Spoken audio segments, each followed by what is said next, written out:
صلی اللہ علی محمد صلی اللہ علیہ وسلم۔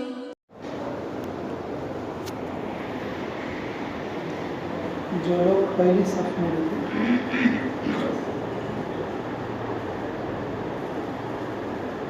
ان کا نام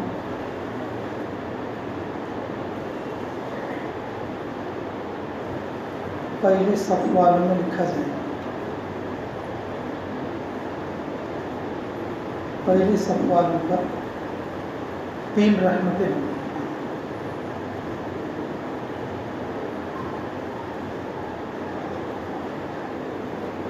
دوسری صف والوں پر 2 رحمتیں ہیں۔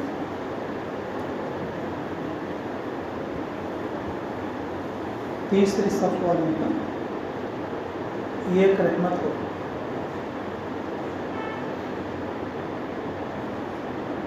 یہ رحمت کی دعا ہے فرشتوں کی طرف سے، اس لیے کوشش یہ کرنا چاہیے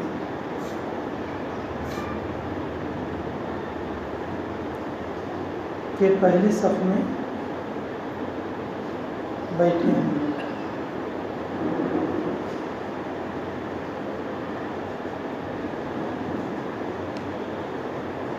اللہ تعالیٰ ہمیں قدر کی توفیق نصیب فرمائے۔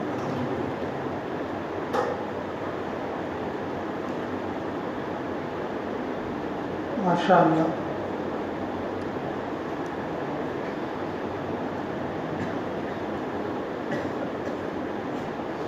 ہمارے نبی محمد رسول اللہ صلی اللہ علیہ وسلم اللہ تعالیٰ کے حبیب ہیں۔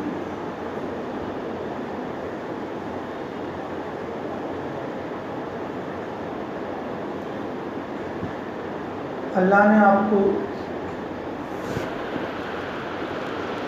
بہت ساری چیزوں سے نوازا۔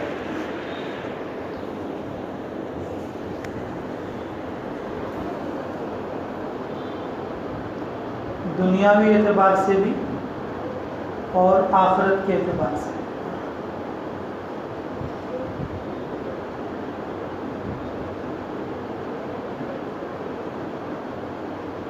اللہ نے آپ صلی اللہ علیہ وسلم کو وجہ خلق کائنات،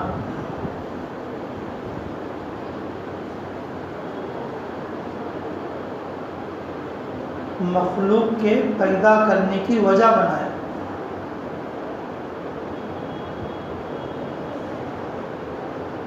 مخلوق کے پیدا کرنے کی وجہ بنایا۔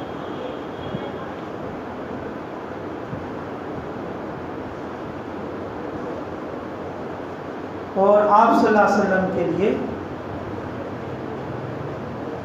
اللہ نے شفاعت کا مقام عطا فرمایا۔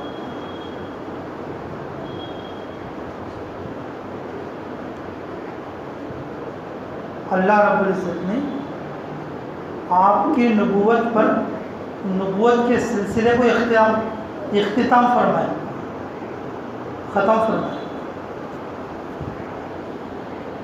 اب قیامت تک کوئی نبی آنے والا نہیں۔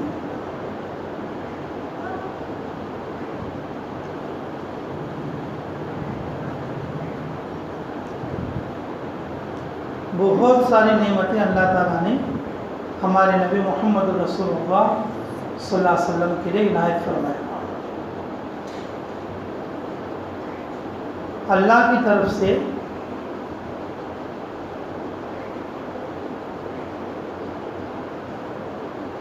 ہمارے نبی محمد رسول اللہ صلی اللہ علیہ وسلم کو جو چیزیں ملی ہیں یا فضیلت کے طور پر دی گئی ہیں یا ضرورت کے طور پر دی گئی ہیں،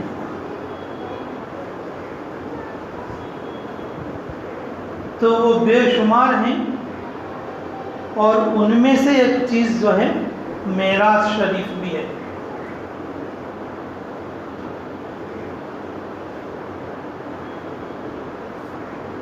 ان میں سے ایک چیز معراج شریف بھی ہے۔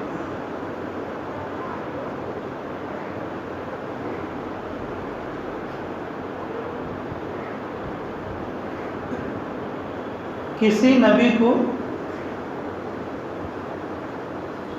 یہ نعمت نہیں ملی.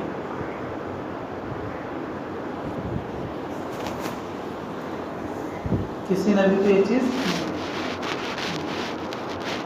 موسیٰ علیہ السلام کو اللہ تعالیٰ سے بات کرنا حاصل ہے، لیکن آسمانوں میں جا کر نہیں بلکہ طور پہاڑ پر.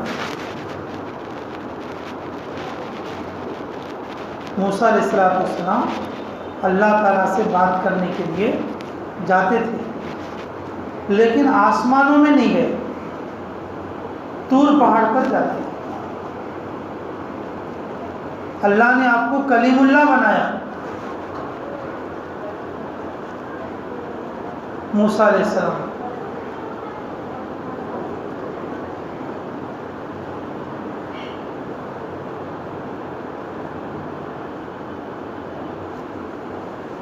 ابراہیم علیہ السلام سے اللہ تعالیٰ نے بات کی.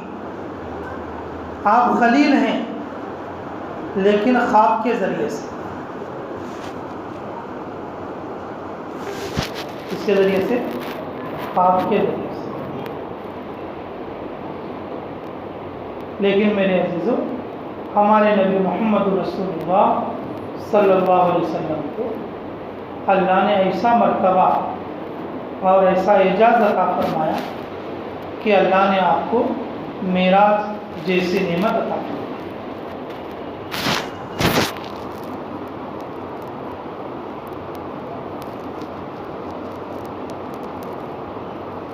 اس کا مختصر قرآن میں ہے. اس کا مختصر کیا ہے؟ قرآن میں. لیکن اس کی جو تفصیل ہے 25 صحابہ کے ذریعے سے، 25 صحابہ کے ذریعے سے روایتیں منقول ہیں. اس میں تفصیل ہے. قرآن میں مختصر اور حدیث میں تفصیل.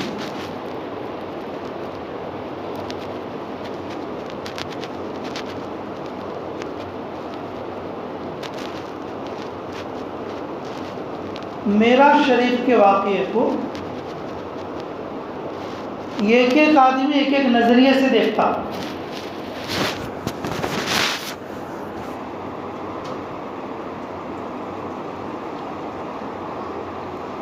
ایک ایک نظریے سے جو ہے اس کو ملتبط کرتا، ایک ایک طریقے پر اس کی تفسیر کرتا.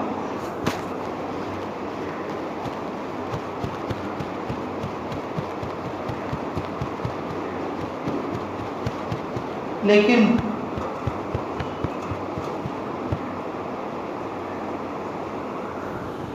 علماء مفسرین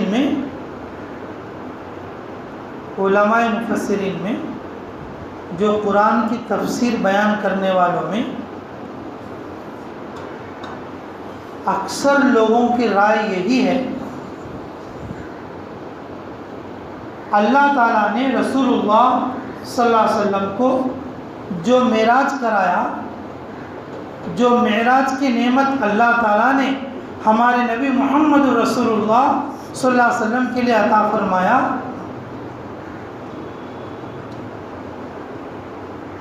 تو اس میں اللہ تعالیٰ ایمان والوں کا امتحان مطلوب تھا. اس کا امتحان، ایمان والوں کا امتحان مطلوب.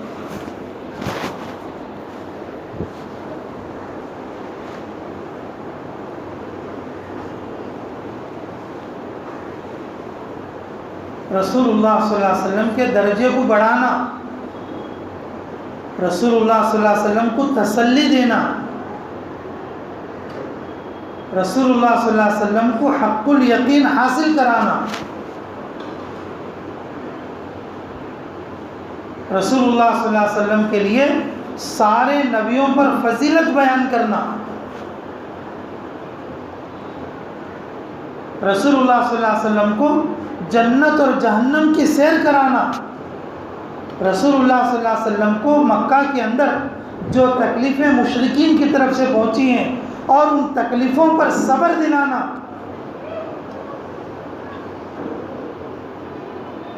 یہ ساری چیزیں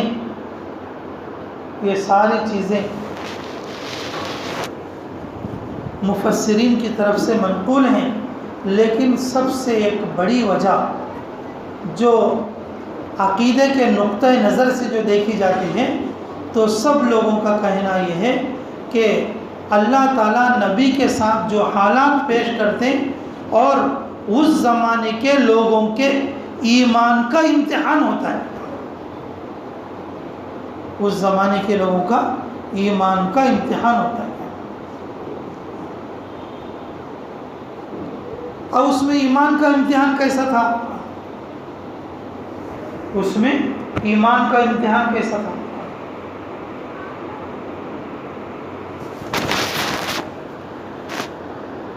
رسول اللہ صلی اللہ علیہ وسلم معراج میں تشریف لے جا کے واپس آنے کے بعد ام ہانی ابن ابو طالب بنت ابو طالب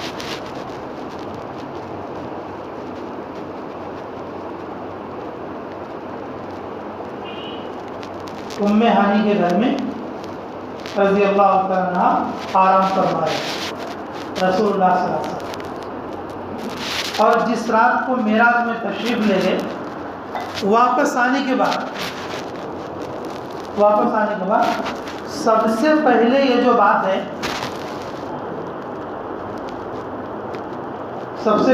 بات ہے، ام ہانی سے کہا کہ اللہ تعالیٰ مجھے لے گیا تھا، کہاں پر؟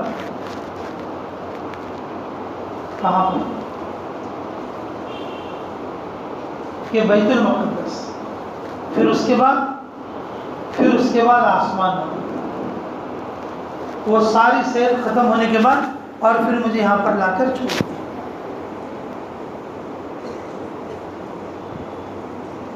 تو سب سے پہلے ام ہانی نے کہا، اے اللہ کے رسول، آپ ایسی بات کہہ رہے ہیں اور یہ بات ایمان والے لوگ ہضم نہیں کر سکے، آپ اس بات کو لوگوں کے سامنے نہ بتائیے، لوگ آپ کو مذاق کریں گے۔ تم کہتے ہو روزانہ میرے پاس جبرائیل فرشتے آتے ہیں اور وحی لاتے ہیں، وہ لوگ اس کا مذاق بنا رہے، اس کا کیا بنا رہے؟ مذاق بنا رہے۔ آپ کہہ رہے ہو کہ میرے پاس جبرائیل آتے ہیں اور وحی لاتے ہیں، اور آپ کو اس بات کے اوپر لوگ مذاق کر رہے ہیں، اور زیادہ تمہارے منکر ہو جائیں گے اور تمہارا مذاق اڑائیں گے۔ اللہ تعالیٰ نے آپ کو معراج کرائی، لیکن آپ اس بات کو لوگوں کے سامنے بیان نہ کریں، لوگوں کے سامنے بیان نہ کریں۔ تو رسول اللہ صلی اللہ علیہ وسلم نے فرمایا کہ اللہ تعالیٰ نے جو نعمت مجھے دی ہے، میں لوگوں کو بیان کیے بغیر کیسے رہ سکتا ہوں؟ لوگوں کو بتائے بغیر میں کیسے رہ سکتا ہوں؟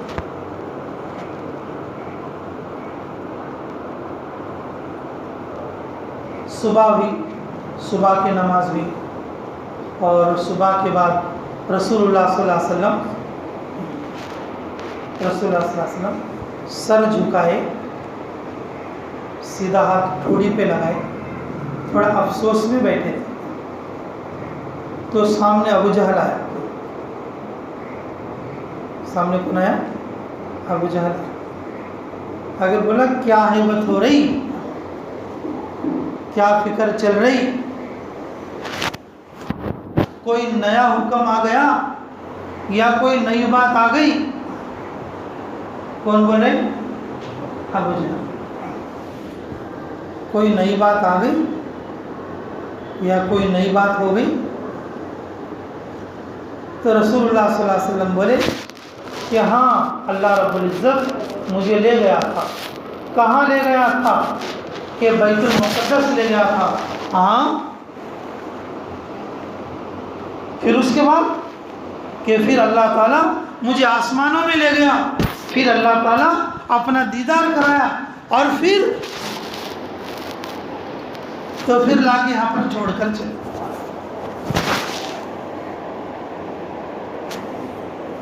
ابو جہل نے ایسا سر پکڑ لیا, سر پکڑ کر بولا یہ بات سب کے سامنے کہہ سکتے؟ نہ کہا سب کے سامنے کہہ سکتے. تو ابو جہل نے آواز لگایا, ارے قوم والو, ارے کنبے والو, ارے مکے والو, ارے قبیلے والو, جلدی جلدی آ جاؤ, جلدی جلدی آ جاؤ. سب لوگ آ کے سامنے جمع ہو,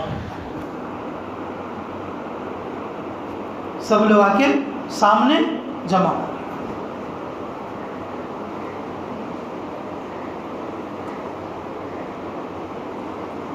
تو پھر فرمایا رسول اللہ صلی اللہ علیہ وسلم سے, ابو جہل نے کہ اب بولو تم کیا بولتے ہیں لوگوں کے سامنے. اس میں مشرکین مکہ بھی تھے اور پھر کچھ مسلمان لوگ بھی تھے اس کے اندر, مسلمان لوگ. تو رسول اللہ صلی اللہ علیہ وسلم نے اور اعلانیہ طور پر فرمایا کہ اللہ تعالیٰ مجھے لے گئے تھے. کہ کہاں لے گئے تھے؟ کہ یہاں سے اور جو ہے بیت المقدس لے گئے اور مسجد اقصیٰ لے گئے, اور پھر اس کے بعد ساتوں آسمانوں میں لے گئے, اور پھر اللہ اپنی زیارت کے بعد اور پھر براق کے ذریعے سے اور پھر مجھے یہاں لا کر چھوڑ دیا گیا, چھوڑ دیا گیا.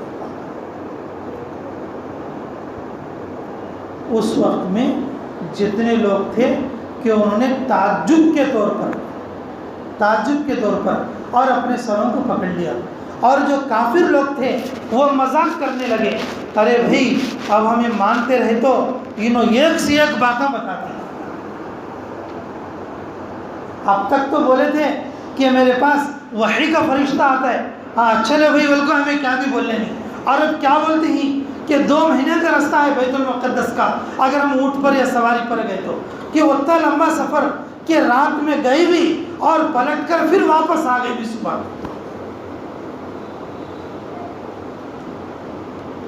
آپس میں ایک دوسرے کو مذاق کرنے لگے, اور پھر جو کمزور ایمان والے تھے اس مجلس میں جتنے لوگ یہ بات سن کر انہوں نے کلمہ چھوڑ دیا. نہیں ایسا نہیں ہو سکتا, چلو بولتے سے سب جھوٹے بات ہیں, ہم ان کی بات نہیں مانیں گے, ہم ان کی بات کیا کریں گے, نہیں مانیں گے. یہ تو کیا کہ انہیں زیادہ بولتا ہے سرکار. یہ ابو بکر کے دوست تھے لیکن مشرک تھے. انہوں دوڑ لیتے ابو بکر کے پاس گئے کہ بولے میں بولا نہیں تمہارے کو. نگا کیا بولے؟ نگا تمہارا ساتھی دیوانہ ہے, تمہیں چپکے ان کے پیچھے لگی تمہیں, اور ان جو ہے سارے گڑبڑ کے کام کرتا ہے. نگا کیا؟ کہ انہوں بولتی ہیں کہ رات جو ہے بیت المقدس گئیں گے تھے اور صبح اجاڑنے سے پہلے آ گئیں گے تھے, اور پھر ہاں کہ ہاں بیت المقدس کا تو کوئی بات بھی تھی, آسمانہ کے اندر بھی جا گئیں گے تھے. تو ابو بکر بولے نہیں تو جھوٹ بولتا ہے, انہوں ایسا نہیں بولے رہے. تو انہوں کیا بولے؟ کعبے کے رب کی قسم انہوں ایسا ہی بول رہے ہیں. ان کا دوست بولا. تو ابو بکر بولے اگر انہوں ایسا بولے تو وہ بات سچ ہے, وہ بات کبھی جھوٹی نہیں ہو سکتی. رسول اللہ صلی اللہ علیہ وسلم نے اگر ایسا کہا ہے کہ اللہ مجھے مسجد اقصیٰ لے گیا اور پھر اس کے بعد اللہ تعالیٰ آسمانوں میں لے گیا اور براق کے ذریعے سے لے گیا اور جبرائیل میرے ساتھ تھا, ہر آسمان کا دروازہ میں کھلا کر گیا ہوں, تو پھر یہ بات اگر انہوں نے ایسا بتایا ہے وہ بات سچ ہے اور حق ہے.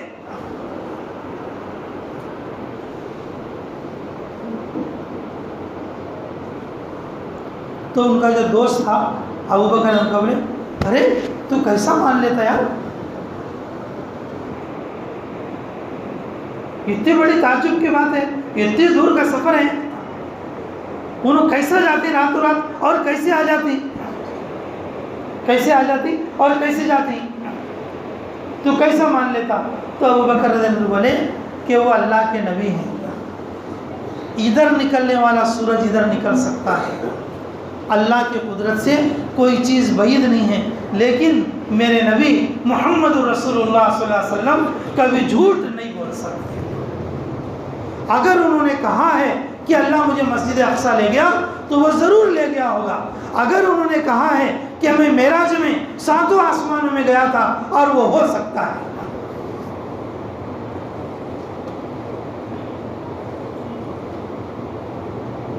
تو پھر جو ان کا ساتھی تھا تو اس نے کہا کہ بھائی کہ تو جانے اور تیرا نبی جانے، لیکن ہمارے تو کچھ سمجھ میں نہیں آتا، ہمارے تو کچھ سمجھ میں نہیں آتا۔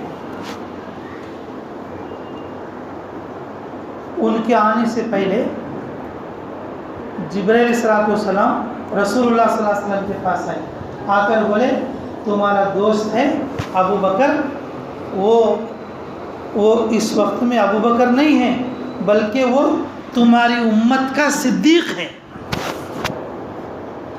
اللہ تعالیٰ نے اور آپ کے دوست کو یہ لقب دیا۔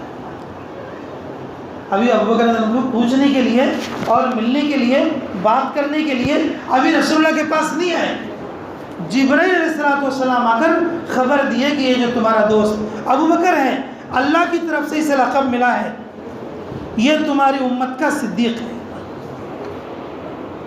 یہ تمہاری امت کا صدیق ہے۔ اگر پوری کائنات میں اگر تمہارے بعد اگر کسی کا مرتبہ ہو سکتا ہے تو وہ ابو بکر صدیق رضی اللہ تعالیٰ عنہ کا۔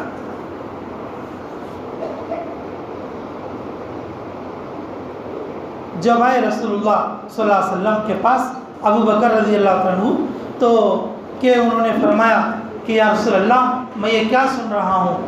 تو رسول اللہ صلی اللہ علیہ وسلم بولے کہ ہاں ابو بکر تم جو سن رہے ہو حق سن رہے ہو، کہ اللہ تعالیٰ اور مجھے بیت المقدس اور پھر اس کے بعد آسمانوں میں سفر کرا کے اور صبح کو لے کر آیا۔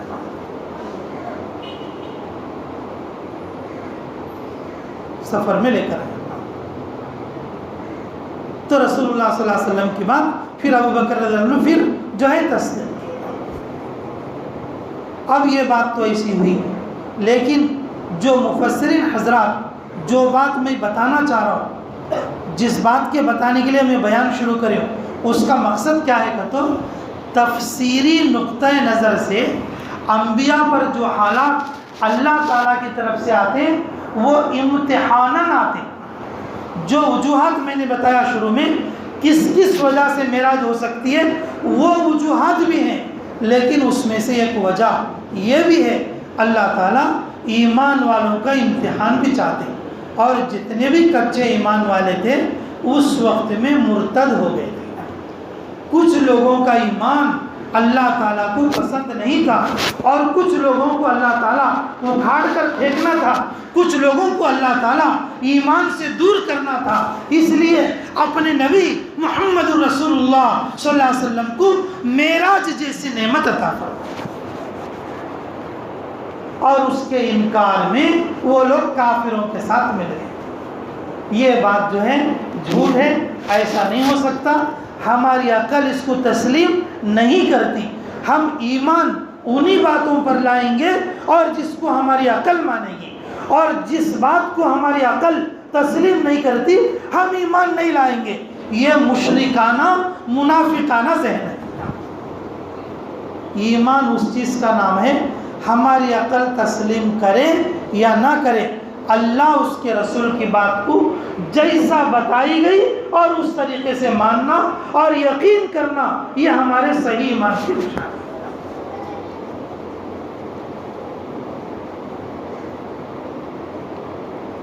تو میرے عزیزوں، جو ایمان والے تھے انہوں نے تصدیق کی، اللہ نے ان کے ایمان کو بڑھا دیا، اللہ نے ان کے ایمان کو بڑھا دیا۔ اور جنہوں نے تصدیق نہیں کی، کافروں کا ساتھ دیا اور مشرکانہ ذہن رکھے انہوں کہ ایسا نہیں ہو سکتا، اپنے عقل کے اوپر اس کو پرکھنا چاہا، تو اللہ تعالیٰ نے ان کے ایمان کو ختم کر دیا، اور وہ لوگ مرتد ہو گئے اور وہ ایمان سے دور ہو گئے۔ اس لیے میرے عزیزو دیکھو، اس واقعہ معراج سے یہ ایک حاصل یہ بھی ہے کہ ہم لوگ اس واقعے کو سن کر اور اس واقعے کو سمجھ کر اس واقعے پر ایمان رکھ کے ہم اپنے ایمان کو تازہ کرنا، ایسا نہ ہو مکے کے مشرکین کے جیسا ہم معراج کا انکار نہ کر دیں، یا معراج کی بعض چیزوں کو اثبات کریں یا بعض چیزوں کا انکار کریں تو میرے عزیزوں ہمارے ایمان کی خیر نہیں۔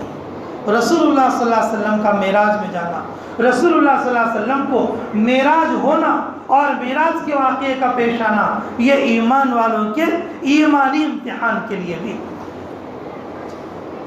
اس لیے اللہ تعالیٰ ہمیں کہنے اور سننے سے زیادہ عملوں کی توفیق عطا فرمائے۔ اور رسول اللہ صلی اللہ علیہ وسلم پر معراج ہوئی ہے، رسول اللہ صلی اللہ علیہ وسلم معراج میں تشریف لے گئے تھے۔ رسول اللہ صلی اللہ علیہ وسلم مسجد اقصیٰ تک اور مسجد اقصیٰ سے پھر عرش تک رسول اللہ صلی اللہ علیہ وسلم کی رسائی ہوئی ہے، اور یہ آپ کے لیے معراج ہے، اور وہ معراج کا عقیدہ ہر ایمان والا پختہ رکھنا چاہیے۔ اللہ تعالیٰ ہمارے سب کے ایمان اور عقیدے کو مضبوط فرمائے۔ معراج کے تعلق سے جو غلط فہمیاں ہماری عقل میں فطور کی شکل میں استعمال ہو رہی ہیں اور اختیار کی ہوئی ہیں، اللہ ان چیزوں کو دور فرمائے اور پکے اور سچے ایمان والوں میں اللہ ہمیں قبول فرمائے۔